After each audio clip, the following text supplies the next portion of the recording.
NBC News has learned Haitian migrants who were deported to Haiti today attacked pilots and immigration officers on another flight after it landed in Port-au-Prince.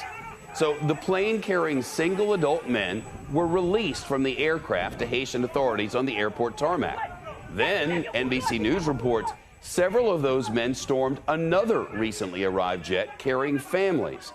The Biden administration has been ramping up the flights after more than 15,000 mostly Haitian migrants crossed into Texas from Mexico and set up a makeshift camp under a bridge. In Del Rio, here's NBC's Morgan Chesky. Shep, numbers are going down here in Del Rio, but there are still about 8,600 migrants beneath the border bridge about a half mile from where I'm standing. Processing those people an absolute priority because of the brutal conditions here. It's still reaching about 100 degrees during the day. And while they are getting a little food and water, I have had migrants tell me what is being handed out is not enough.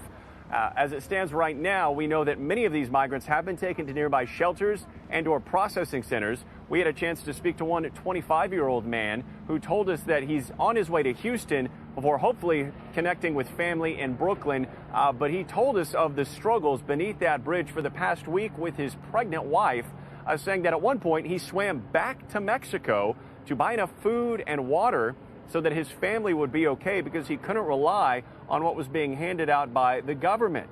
Now, we heard from Secretary Mayorkas earlier today, who said despite the current size of the encampment here, the goal is to have everything cleared out, everyone processed within the next 10 days.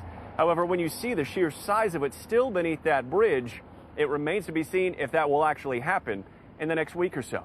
Shep? Morgan, thanks.